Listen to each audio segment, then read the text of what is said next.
धार्मिक लोग बोलते तुम जीव हो,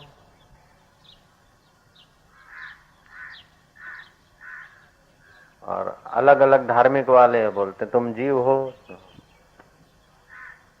ईसा को पुकारो तुम जीव हो, कृष्ण को पुकारो तुम जीव हो, और सिंधी हो झूलेलाल को पुकारो, ऐसा बोलते। उलझ गए अब हम, बिना वेद के ज्ञान के उलझना ही है।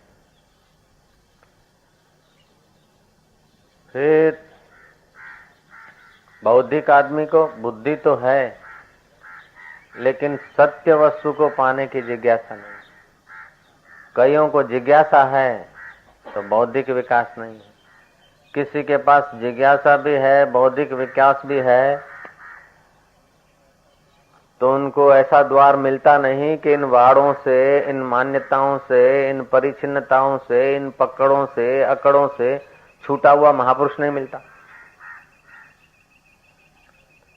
जो कहलाने वाले धार्मिक लोग हैं तो उनके धार्मिक गुरु भी बोलते कि आपड़ो धर्म आ छे, रोज सवारे टीलो करो, ठाकुर झंडीवो करो, इसमें उलझ जाते।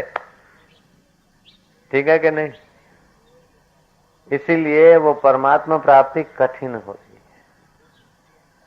है। एक होती है अनित्य वस्तु, दूसरी होती है नित्य वस्तु, और तीसरी होता है सत्य।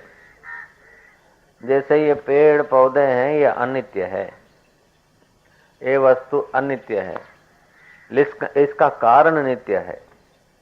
जैसे पेड़ पौधे हैं मिट्टी में से हुए, तो पेड़ पौधे अनित्य है लेकिन पृथ्वी नित्य है।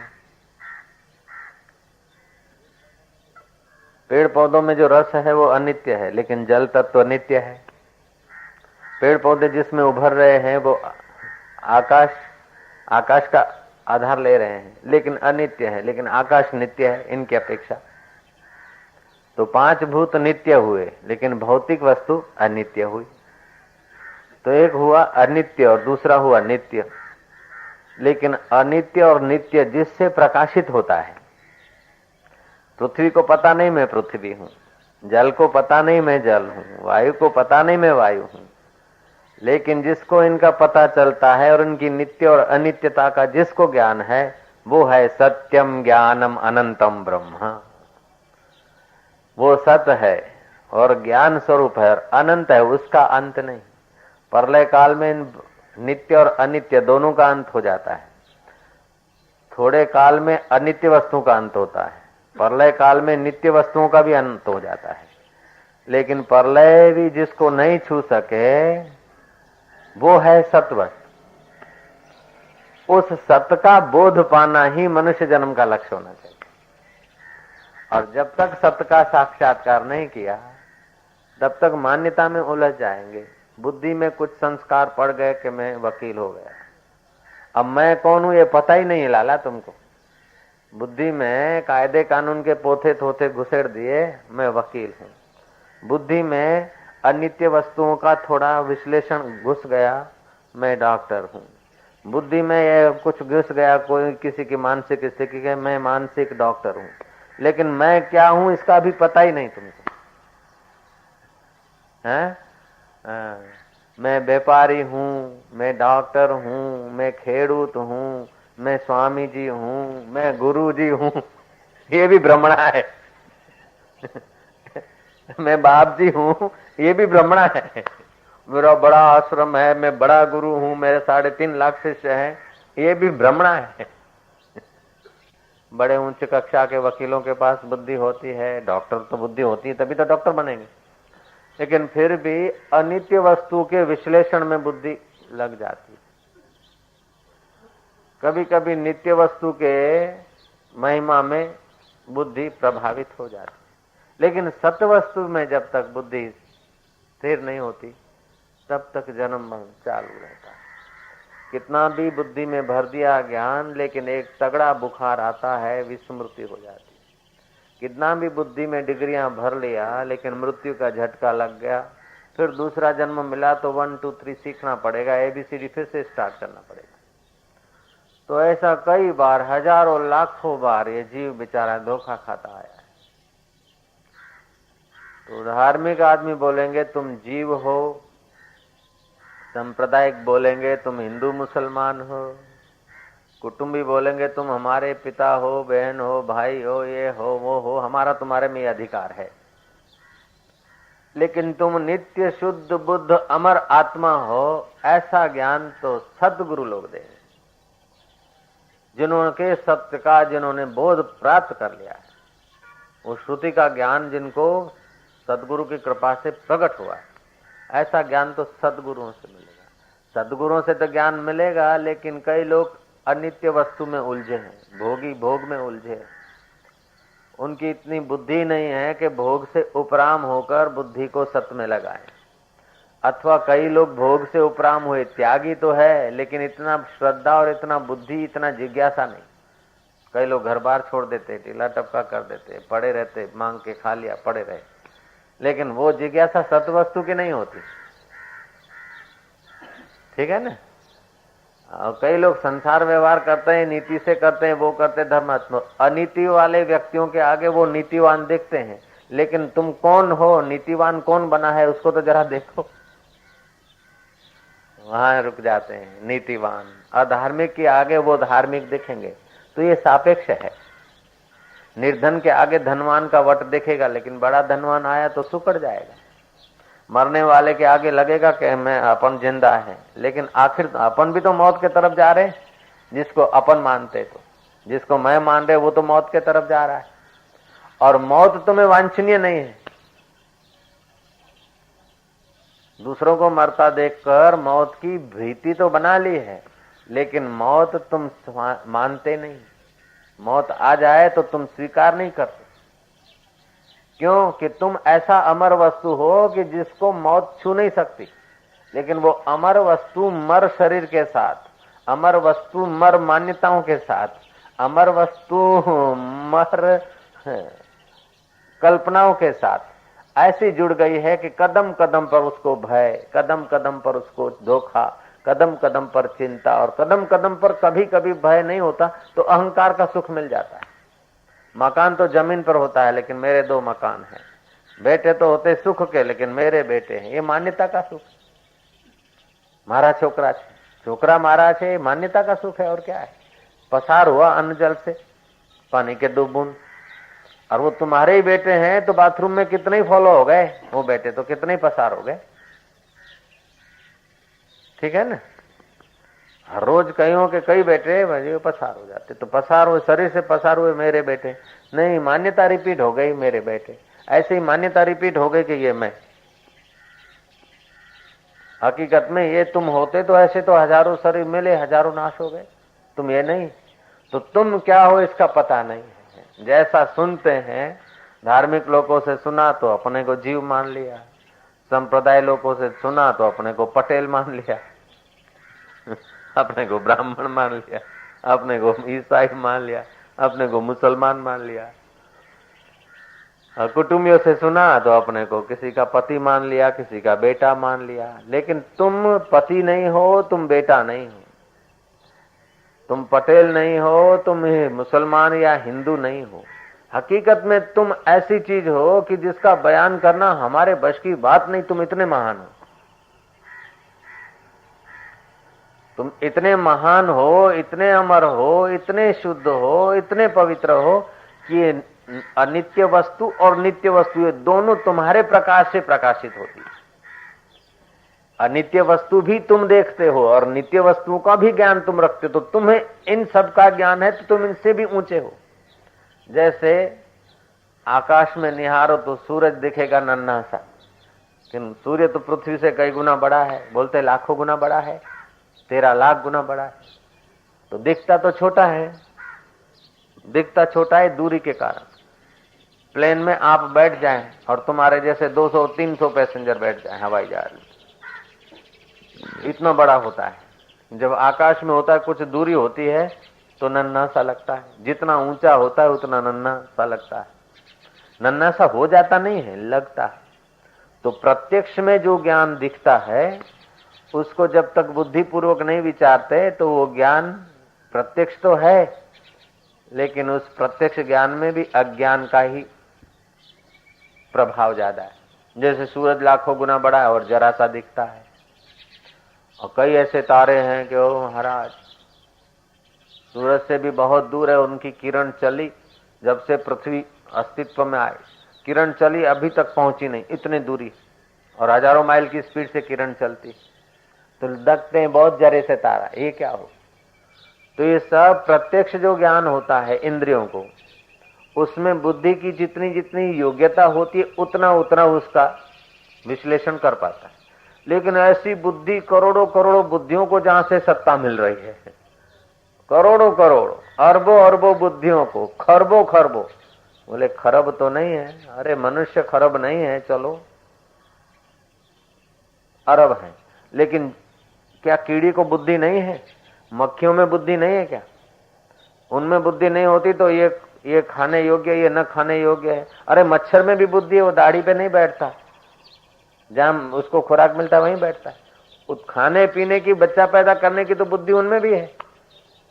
लेकिन ये सारी बुद्धियां जिससे प्रकाशित होती है और जिसमें तिल मिलाती है, उछलती कूदती है और जिसमें लीन हो जाती है, उस वस्तु का ज्ञान नहीं है, वो सत वस्तु है। तो एक अनित्य, दूसरा नित्य और तीसरा सत। तो सत है वो परब्रह्म परमात्मा, अपना आत्मा, और वो अपन है हकीकत में। और जब तक उसका ज्ञान नहीं हुआ तब तक दुनिया के सब ज्ञान एक आदमी के खोपड़ी में भर दो, फिर भी मृत्यु का झटका आएगा तो वो बेचारा अनाथ रह जाएगा। तुमने बाप होकर बेटों से कर्तव्य निभाया, डॉक्टर होकर पेशेंट से कर्तव्य निभाया, पेशेंट होकर डॉक्टर से कर्तव्य निभाया, धार्मिक होकर धार्मिक लोगों से कर्तव्य निभाया, सांप्रदायिक होकर जात नात से कर्तव्य निभाया। लेकिन तुम क्या हो इसका ज्ञान नहीं हुआ तो मृत्यु का झटका लगते ही तुम तो अकेले अनाथ हो जाओगे। इसीलिए अपना वैदिक ज्ञान जो अनित्य और नित्य से बिल्कुल निर्लेप है, जिसमें नित्य और अनित्य खद बदा के लीन हो जाता है, वो आत्मा ब्रह्म रूप है, ऐसा ज्ञान जब तक नहीं मिला तब तक 84 के चक्कर में आदमी भटकता रहता है। मान्यता के अनुसार कभी ऊंचे लोकों में जाता है, कभी नीचे लोकों में जाता है। ऊर्ध्वस्थ गच्छन्ति सत्वा, मध्यस्थ तिष्ठन्ति राजसः, अधो गच्छन्ति तामसः। वृत्ति में सत्व बढ़ा तो ऊपर के लोकों में जाएगा, कर्मों में, वृत्ति में सत्व बढ़ा तो ऊपर के लोकों में जाएगा। लेकिन गया तो वहां पुण्य का फल भोग के फिर गिरना है, और गिरना है तो फिर यहाँ मजूरी करना है, फिर नीची योनि में जाएगा, पशु आदियों में, या तो मनुष्य में आएगा या तो देवदेही में आएगा। लेकिन चक्कर चालू रहेगा अपने मैं का ज्ञान नहीं जब तक। तो एक होता है माना हुआ सत्य और दूसरा होता है वास्तविक सत्य। माना हुआ सत्य मान्यताओं के अधीन होता है। मान्यता चुप हो गई, मान्यता बदल गई तो तुम्हारे लिए सत्य बदल गया, ठीक है ना। और मान्यता होती है अंतःकरण की वृत्ति से, और वृत्तियां जरूर बदलती रहती है। इसीलिए बौद्ध धर्म ने कहा क्षणिक विज्ञानवाद, ये बुद्धियां बदलती रहती, इसलिए बुद्धि भी कुछ नहीं। फिर आगे क्या है कि बस कुछ नहीं। यहां तक तो वेदांत के साथ साथ चला बौद्ध धर्म, बुद्धि बदलती रहती, यहां तक तो ठीक है। लेकिन बुद्धि की बदलाहट को देखने वाला कौन है? कुछ नहीं, कुछ नहीं, कुछ नहीं को देखने वाला तो होगा कि शून्यम शून्यम, शून्यम को पता नहीं मैं शून्य हूं। तो उपासक लोग उपासना इष्ट के लिए श्रद्धा बढ़ा देंगे, अच्छा है। क्रिया के सुख से भावना का सुख अच्छा है, लेकिन है वो भी तो भावना। भोगी क्रिया के सुख में थक जाता है, इसलिए भक्त जरा भावना का सुख ले लेता है। भावना भी क्रिया की अपेक्षा भावना में परिश्रम कम है, सुख ज्यादा है, लेकिन वो भावना भी एक जैसी नहीं रहेगी। क्रिया का सुख से भावना का सुख ऊंचा है, और भावना के सुख से सविकल्प समाधि का सुख ऊंचा है, क्योंकि भावना की अपेक्षा सविकल्प समाधि लंबा समय रहती। सविकल्प समाधि की अपेक्षा निर्विकल्प समाधि ऊंची है, लेकिन निर्विकल्प समाधि भी बनाई गई है ना, किया गया है ना। जो किया हुआ है वो शाश्वत नहीं है, जो शाश्वत है उसका बोध हो जाना शाश्वत है। तो शाश्वत है आत्मा। अब ये सुना है वो आत्मा कैसा है उसको ठीक से नहीं जाना, उसमें बुद्धि को लगाओ। इसलिए श्रुति कहती है आत्मा वा श्रोतव्यम मंतव्यम नितध्यासितव्यम। आत्मा का श्रवण करो। बोले श्रवण तो किया अपने आत्मा का, अपने असली मैं का, लेकिन कुछ परम लाभ का अनुभव नहीं हुआ, मुक्ति का अनुभव नहीं हुआ, नित्यता का अनुभव नहीं हुआ, सारे दुख मिटे नहीं। तो बोले मिटे नहीं तो अभी बुद्धि में इतना प्रकाश नहीं आया। अब मनन करो। मनन किया, मनन ने किया, थोड़ी कसर रह गई ऐसा लगता है। बोले नित्यासन करो। जो मनन किया वो मनन की प्रगाढ़ता ऐसी बढ़ाओ कि नित्यासन हो जाएगा तो साक्षात्कार हो जाएगा। जब एक बार साक्षात्कार हो गया, एक बार ज्ञान हो गया, फिर उसका अज्ञान नहीं होता। सत्वस्तु का एक बार ज्ञान हो जाए उसका अज्ञान नहीं होता। जैसे ये छोटा सा इंस्ट्रूमेंट माइक, इसका ज्ञान हो गया, अब इसको हम छुपा दिए तो भी इसका ज्ञान आपसे हम नहीं छीन सकते। इसका आदर्शन होगा, विस्मृति होगी, लेकिन अज्ञान नहीं होगा। तो ये तो परिच्छिन्न वस्तु है, सीमित है, इसको तुम छुपा सकते हैं, लेकिन तुम्हारा जो सत्य स्वरूप आत्मा है उसको हम या और कोई गैर छुपा नहीं सकता। ठीक है ना।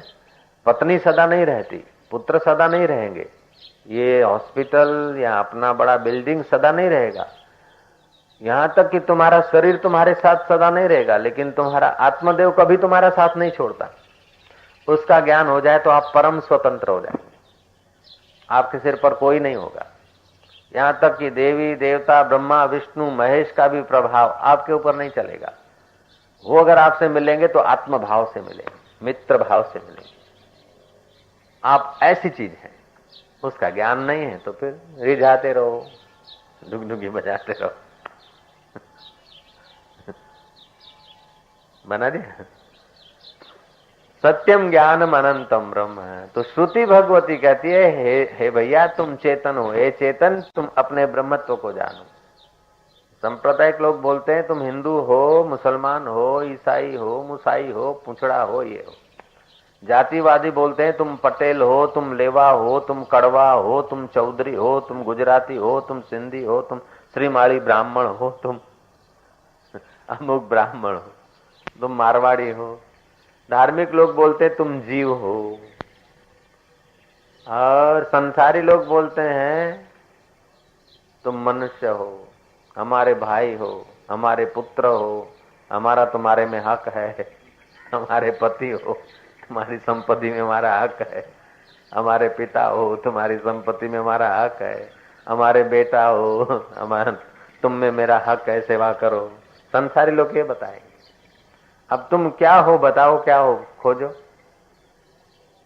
तो संसारी की बात मानो, संप्रदाय वालों की बात मानो, धार्मिक लोगों की बात मानो, अथवा तो वेद भगवान की बात मानो कि तुम नित्य मुक्त अमर हो।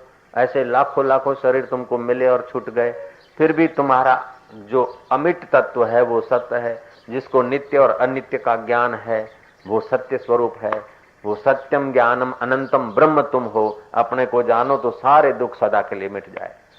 जिस पद में भगवान ब्रह्मा विष्णु महेश सूर्य और वरुण कुबेर और ब्रह्मवेता जगह हैं, उस पद में जग लो, बस सारे दुख मिट जाएंगे, सारे जन्म मरण के चक्कर छू हो जाएंगे, सारे खिंचाव तनाव बंधन पूरे हो जाएंगे। नहीं तो सबसे निभाते निभाते निभाते जीवन निभ जाएगा। मृत्यु का झटका आया तो कर्ता अनाथ रह जाएगा। कर्ता अपने स्वयं को जान ले, सनाथ हो जाए। नारायण नारायण नारायण नारायण।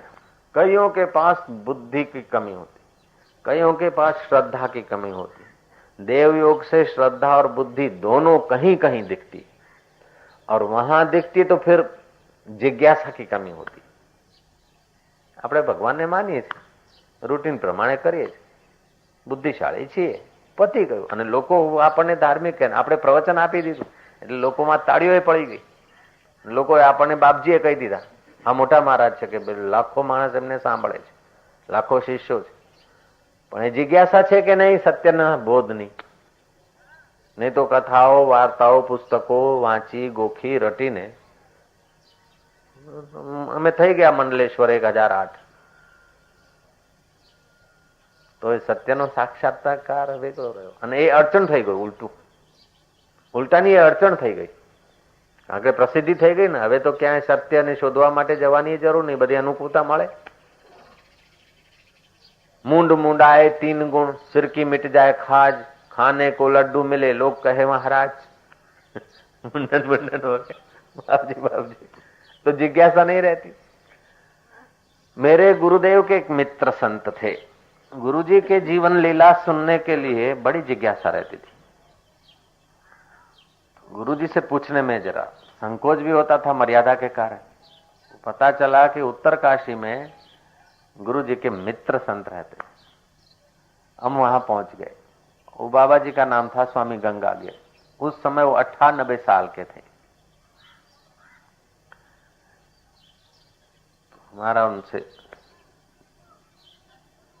वार्तालाप हुआ तो उन्होंने एक बात और बताई कि एक मंडलेश्वर, बड़े प्रसिद्ध मंडलेश्वर, ऋषिकेश में, हरिद्वार में और भारत में कई जगह उनके बड़े बड़े आश्रम. वो एक बार रोते रोते चरणों पे गिर पड़े. तो पूछा गया कि भाई तुमको क्या चाहिए? क्या कोई धन का आशीर्वाद चाहिए? बोले महाराज धन तो इतना है कि ऋषिकेश से उत्तर काशी तक अगर रुपए बिछाकर उन पर चल के आना चाहूं तो भी आ सकता हूं, इतना धन देने वाले लोग हैं मेरे पास. तो कहीं कोई शास्त्रार्थ में परास्त हो गए? बोले महाराज शास्त्रार्थ में तो इतना शास्त्र ज्ञान है कि दिन को रात साबित कर दूं और रात को दिन साबित कर दूं. किसी भी शास्त्र पर बोलूं अगर तो तर्क की शक्ति इतनी है कि सज्जन को दुर्जन सिद्ध कर दूं, दुर्जन को सज्जन सिद्ध कर दूं. और क्या कमी है? क्यों रोते? क्यों चरणों में गिरे हो? क्या चाहिए? कोई प्रसिद्धि कम हुई, अपकीर्ति हुई? बोले महाराज कीर्ति तो इतनी है, इतने भक्त जान देने को तैयार हैं कि ऋषिकेश से अगर चाहूं तो भक्त सो जाएं और उनके बिछे हुए बालों पर अथवा उनके अंगों पर पैर रखकर यहां पहुंचूं. इतने सारे भक्त हैं. फिर क्या कमी है तुम्हारे में महामंडलेश्वर? महाराज कमी यह है कि आखिर मृत्यु ये सब छीन लेगी. सत्य वस्तु का साक्षात्कार नहीं हुआ. उसकी व्याख्या हम करते लेकिन अनुभव नहीं हुआ. चलो अनुभव नहीं हुआ, इतनी भी समझदारी है, ये भी ईमानदारी है तुम्हारी. जय जय. इतने आश्रम है, इतना बड़े मंडलेश्वर हो, इतने लाखों करोड़ों शिष्य भी हैं, इतना तर्क शक्ति है, लेकिन अब इस तर्क को अनुभव का जब तक जामा नहीं मिलेगा तब तक तो लोगों की नजर से बड़े दिखोगे, लेकिन मृत्यु के भय से तो नहीं. जब मृत्यु के भय से नहीं बचा वो जन्म और मरण के चक्कर से भी नहीं बचा. तो मृत्यु का बहुत बहुत तो मृत्यु की दौड़, मृत्यु का प्रभाव अनित्य वस्तु पर होता है और प्रलय का प्रभाव नित्य वस्तु पर होता है. लेकिन सत्य पर न मृत्यु का प्रभाव होता है न प्रलय का प्रभाव होता है. वो सत्य है आत्मा. उस आत्मा का लेआउट तो तुमने सुना है शास्त्र से. आत्मा का परोक्ष ज्ञान तो है, लेकिन अपरोक्ष ज्ञान जैसे मैप में तुमने दिल्ली तो ठीक समझ लिया, लेकिन अभी दिल्ली देखा नहीं. दिल्ली तो प्रत्यक्ष होगा, लेकिन ये साक्षात्कार प्रत्यक्ष वस्तु नहीं है, वो अपरोक्ष है. प्रत्यक्ष वस्तु बताने में वेद का उद्देश्य नहीं है. प्रत्यक्ष तो दिखता है, ये गादी है, ये बैग है, ये पंखा है. अब पंखा है, इसमें कोई शास्त्र क्यों बोलेगा कि ये पंखा है? इसमें वेद को बोलने की जरूरत नहीं है प्रत्यक्ष वस्तु को कि ये घड़ा है, ये पंखा है. नहीं, जो इंद्रियों का विषय नहीं है, जो मन की कल्पना में नहीं आता, जो ऐहिक बुद्धि से तोला नहीं जा सकता, उसमें शास्त्र प्रमाण होता है, श्रुति प्रमाण है। तो वो श्रुति ने उस परब्रह्म परमात्मा को बताया। नित्य और अनित्य दोनों से पर वस्तु श्रुति ने कहा। ये श्रुति का ज्ञान है। ये हम जो बोल रहे हैं वो भी तो श्रुति भगवती का अमृत है। नित्य वस्तु, अनित्य वस्तु, और उनसे दोनों पर सत वस्तु होती है जो नित्य अनित्य की प्रकाशक है। तो सत वस्तु चैतन्य है, वो सत्यम ज्ञानम, वो सत वस्तु है, ज्ञान स्वरूप भी है, और उसकी कोई सीमा नहीं, अनंत है। देश की, काल की और वस्तु की परिच्छेदता से वो रहित है। सत्यम ज्ञानम अनंतम ब्रह्म, वो सत्य है, नित्य नित्य नहीं।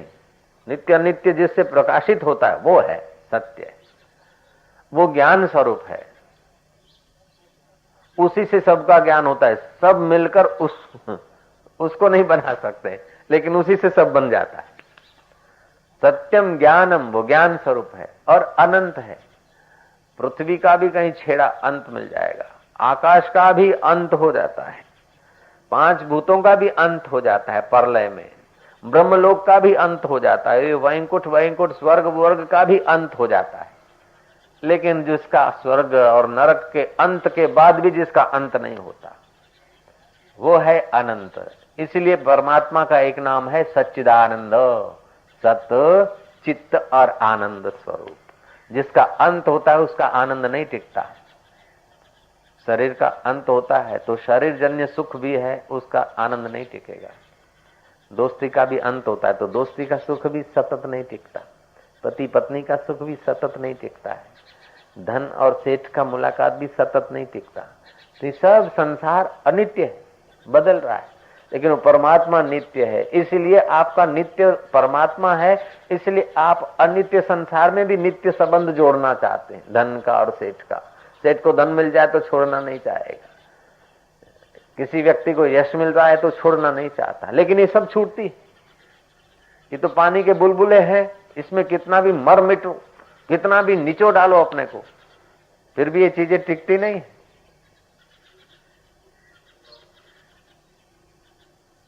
ये नित्य जो पांच भूत हैं उनसे ये अनित्य वस्तु बनी, तो पांच भूतों की भी शाश्वत नित्यता नहीं है, इसलिए वो सत्य नहीं माने गए। जगत को मिथ्या कहा शास्त्र ने, ब्रह्म सत्य है, जगत मिथ्या है, और जीव ब्रह्मेव ना परे। ये जो जीव जीव जीव धार्मिक लोगों ने कहा तुम जीव हो, वास्तविक में इसको तुम खोजोगे तो जीव भी तुमने सुना है, सुन के माना। बचपन में भूल डाली जाती है और बड़ा होकर वही भूल दूसरों में डालते रहते। बचपन में अपने में भूल डाली गई और अपन बड़े हुए तो अपने में दूसरे में भूल डालते गए और पता ही नहीं कि भूल है। ये जातीयता, सांप्रदायिकता, अच्छापना, बुरापना, सुखपना, दुखपना, ये सब का सब जो है भूल भुलैया है। कल बताई थी ना बात, वो आ गई ना, कल बताई थी बात कि स्वामी प्रज्ञानंद नाम के व्यक्ति मद्रास गए, तो मद्रास में एक रिकॉर्डिंग में प्रचार हो रहा था घोड़ा गाड़ी में, और पैम्पलेट भी बट रहे थे कि अमुक मैदान में भूल भुलैया का नाटक होगा। तो महाराज बोला कि भूल भुलैया में बेवकूफ बनाने का नाटक, तो बेवकूफ बनने को कौन जाएगा, और फिर उसके पैसे भी रखे, ये खामखा मेहनत करता है। फिर देखा कि चलो अब इसी रास्ते पे होगा, जाएंगे शाम को। गया तो देखा कि मैदान में जहां वो भूल भुलैया का खेल दिखाना था, वो जगह जितनी सीटें थी उससे डबल तो पब्लिक थी। किसी को टिकट मिली, किसी को नहीं भी मिली, किसी को दुगनी तिगनी चार्ज में भी टिकट खरीदना पड़ा, और वो भी नहीं मिली तो हल्ला गुल्ला हुआ, शोरगुल हुआ, हमको चाहिए, हम देखना चाहते। ओहा पोहा पुलिस आ गई, लाठी चार्ज हो रहा है। महाराज ने कहा जाओ। पागल बनने के लिए भी लोग पैसा दे रहे हैं, भूल भुलैया देखने के लिए। रात हुई, जब पड़ोस के लोग देख के आए, पूछा कैसा, अरे बोले ऐसा उसने जादू देखा, ऐसा भूल भुलैया देखा है, हो बखान करने लगा। जब भूल भुलैया था तो फिर देखने क्यों गए? उस आदमी ने कहा महाराज ये भूल भुलैया है, बेवकूफ बनाने का खेल था। तो ऐसा समझ के आप भी तो देखने आए कि कैसा देखते हैं। महाराज निरुत्तर हो गए बेचारे।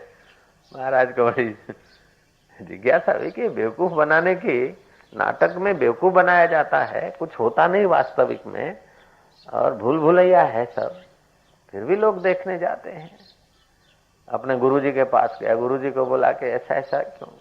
गुरुजी ने कहा केवल नाटक में भूल भुलैया है क्या? ये सारा संसार ब्रह्मलोक तक का भी तो भूल भुलैया है, स्वर्ग और नरक भी भूल भुलैया। ये जो संसार तुमको दिखता है वो भी तो भूल भुलैया है शुद्ध बुद्ध चैतन्य। और क्या मैं डॉक्टर हूँ, मैं वकील हूँ, मैं किसी का पति हूँ, किसी की पत्नी हूँ, किसी का भाई हूँ, मैं ये हूँ, मैं वो हूँ, मैं वो हूँ। कितना भूल भुलैया घुस जाता है। मैं साधु हूँ, मैं गृहस्थी हूँ, मैं नेता हूँ, ये सब भूल भुलैया है।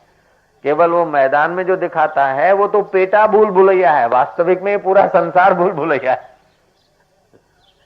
આખી સે આખું જગત જ સિનેમા છે, અને જગતમાં જે સિનેમા છે તો પેટા સિનેમા છે। જેમ તમે સ્વપ્નું જોયું, હવે સ્વપ્નું જોયું અને તમે ગાય દોઈ રહ્યા છો સ્વપ્નમાં, તો ગાય તો બહાર છે, દૂધ તો બહાર છે, પણ ઈચ્છા છે તમારા અંદર કે દૂધ પાક બનાવીશું। તો સ્વપ્નની ગાય બહાર, સ્વપ્નનું દૂધ બહાર, પણ દૂધ પાક બનાવવાની ઈચ્છા તમારા અંદર છે। તો એ સ્વપ્નમાં અંદર બહાર દેખાય છે ને। તો આ જગત એક સ્વપ્નું છે, અને સ્વપ્નું જે છે એ પેટા સ્વપ્નું છે, પેટા સ્વપ્નમાં પેટા સ્વપ્નું આવે છે ને અંદર બહારનું। तो एक दो भूल भुलैया नहीं है, स्वर्ग नरक ये सब भूल भुलैया है, उसमें आंटे मार रहे हैं। तुमने जो ज्ञान सुना है उसका मनन नहीं किया, नित्याध्यासन नहीं किया, अनित्य और नित्य से परे सत्य वस्तु का साक्षात्कार नहीं किया, इसीलिए तुम्हारा आकर्षण बना रहा। गुरुजी ठपको आप, गुरुजी ने जरा कहा, तब प्रज्ञानंद की प्रज्ञा खुली, गए एकांत में। और अनित्य वस्तु का वृत्ति सापेक्ष है, अनित्य वस्तु, नित्य वस्तु भी वृत्ति सापेक्ष है, लेकिन वृत्ति जहां से उठती है और हजारों वृत्तियां उठ उठ के जिसमें लीन हो जाती है, वो मैं कौन हूं, उसको खोज के वो अमर पद को प्राप्त हो गया, अपने शुद्ध स्वरूप का साक्षात्कार कर लिया।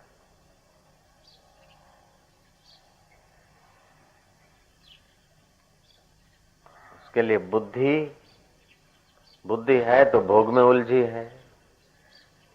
हाँ, बुद्धि में जिज्ञासा होनी चाहिए सत्य वस्तु को पाने की, नहीं तो कितना भी भोग भोगा, जिस शरीर से मजा लिया उसको तो भैया जला देना है, ये तो बिल्कुल स्वीकार करना ही पड़ेगा। आप जिस शरीर से आप एयर कंडीशन का मजा लिया, पत्नी का, पत्तू का, उसका मजा में आपने जीवन को होली कर दिया, उसको तो एक दिन जला देना है। और ऐसे तुमने हजारों बार शरीर, अनित्य शरीर जलाए, तो इस अनित्य शरीर को जीने के लिए, खिलाने के लिए, मजा दिलाने के लिए पूरा जीवन दांव पे लगा दिया। अरे थोड़ा सा समय जीवन दाता को पहचानते तो तुम तो अमर हो जाते, लेकिन तुम्हारी मीठी निगाहें पड़ती वो भी अमरता की झलकें ले लेता। तुम ऐसी चीज हो। नैनम छिद्यति शस्त्राणि नैनम दहाति पावक, शस्त्र से तुम कट नहीं सकते, अग्नि से तुम जल नहीं सकते, हवा में तुम सूख नहीं सकते, पानी में तुम डूब नहीं सकते।